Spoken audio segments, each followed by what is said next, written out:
So ang video ito ay ginawa ko para malaman ko next trip ko sa cruise ship kasi first time ko ito.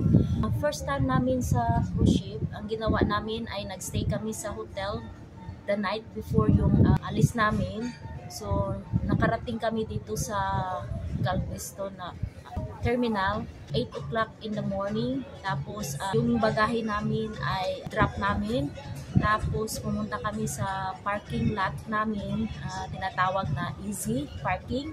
So pumunta kami doon, pero nga yung attendant ay wala pa doon. So nag-antay kami, sabi ang bukas daw is 8:30. So nag-antay lang kami doon hanggang pag-check-in na kami sa sasakyan namin ng 8:45 in the morning, and then we go back to our terminal dito sa Galveston. Tapos pumunta kami sa zone 14, doon kami nakapila.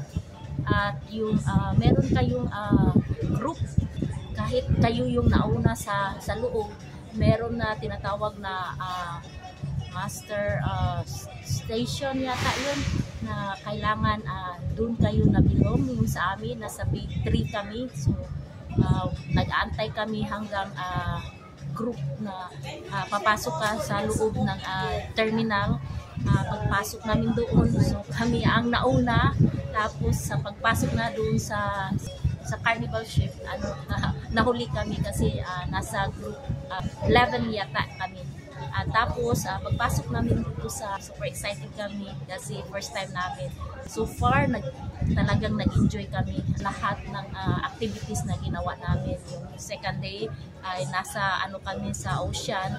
Tapos pang third day dumating kami sa port ng Cozumel. Kami nag-ikot-ikot, pumunta kami sa mga tindahan nila, restaurant. So nag-explore lang kami.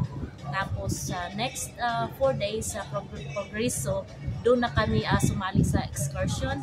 So pumunta kami sa Chichen Itza. Oh my God, good experience namin is sa akin yung cenote ay the best kasi underworld. Naranasan ko talaga. Hindi ako marunong mag-swimming, pero may lakas loob ako na nag-swimming talaga doon kasi maganda yung tubig talaga. Bless para sa akin na naka-experience ako. Tapos bilisan lang yung namin, 30 minutes dun sa swimming. Tapos kailangan mali kami in 30 minutes kakainan na. Tapos aalis yung bus namin kasi pupunta pa kami sa pyramid na ginawa doon sa Maya. Super amazed talaga ako na hindi ko inaakala na na-experience ko. Makita ko sa personal yung magandang structure. Tapos yung tour guide namin ay napaka friendly at lahat ng mga question ay nasagot niya. At tapos bumalik kami sa ship namin. Kailangan naalis yun ng 4:30 ng hapon. Pero medyo na-late kami ng 15 minutes. Pero okay lang kasi aantayin ka talaga pag nakabook kayo sa excursion sa activity dito sa loob ng Carnival. So okay lang. Tapos pauwi na kami, pabalik sa Galveston. 5 days nasa ocean. Isang beses lang ako nag-motion sickness sa second day namin. Motion sickness talaga ako. Pero guys, ang maganda dito guys, dito sa nila sa cruise ship, meron silang buffet.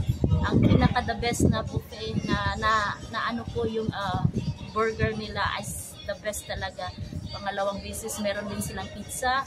At pwede din kayo sa mga elegant na restaurant, meron din pang 6 PM kung gusto ninyong sosyalan, kung pwede kayo doon. Pero isang beses lang kami nag-try doon sa order kayo. Kung ano yung order mo, yun lang ang makakain mo. So ang pinili namin for the rest, yung dinner namin ay pinili namin yung buffet kasi yung buffet ay ikaw mismo ang pipili kung anong gusto mo. So far so good talaga yung mga pagkain nila. The best.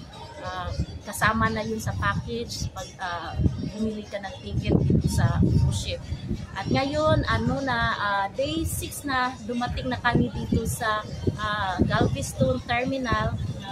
Ito yung final yung original namin nang umalis kami. So nag-antay na lang kami na makababa kasi meron kasi palabas kung anong gusto niyo, express ba or schedule ninyo. So mas gusto namin na hindi kami nagmamadali, kaya pinili namin, nag-antay kami na makalabas between 9 to 11 ata yung ano namin.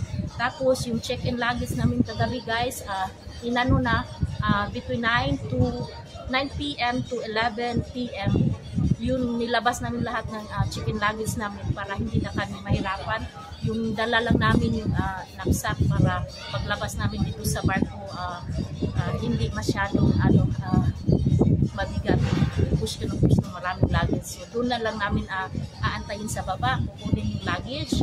Tapos bumili yung asawa ko sa duty free dito sa loob ng barko na ito.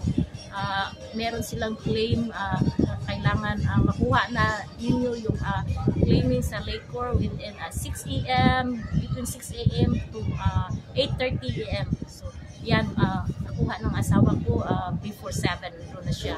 Na-pick up na niya, nakalagay na sa box. So ready to go na kami. Ngayon ay nag-aantay na lang kami kasi yung group namin is 17. Ang group bago kami lalabas dito sa barko para hindi yung masyadong crowded. So meron talagang sistema sila kung paano. At dito guys, sa ship na ito, nandito pa ako sa ship, tingnan ninyo. Ito yun ang deck 10. So nandito pa ako sa deck 10. Nag-aantay na lang kami na lalabas. Maraming Pilipino na nagtrabaho dito guys. Kahit saan ako dumaan. Grabe talaga guys. Ang sasabihin ko lang, yung mga crew na nandito sa cruise ship, grabe. Napaka hardworking nila. 10 hours sila nagtrabaho everyday. Alam mo na, maraming mga passenger na lasing, daming kahit saan-saan lang nila nilalagay yung mga paso nila. Yan, pinipick up talaga nila, nililinis lahat dito.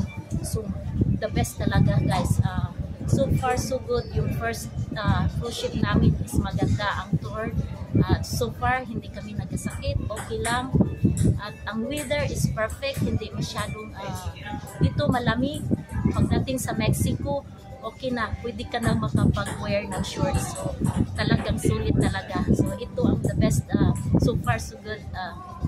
Best. Sana maulit-ulit yung cruise ship namin mag-asawa. At nagpapasalamat ako sa kanya kasi na-experience ko dito sa cruise ship ang spa, na tinatawag na stone spa. So nabigyan niya ako at sa duty free, binilhan niya ako ng perfume, tatlong perfume na maliliit na sample na Bulgari. So nagpapasalamat talaga ako sa asawa ko. Hindi sa kanya, hindi ako nakarating dito sa cruise ship at sa journey na ito. Thank you so much sa asawa ko. Shout out sa asawa ko, si Kim. Thank you sa iyo, sweetheart. The best ka talaga at blessing ka talaga sa akin ni Lord. Until next time sa journey ko sa cruise ship.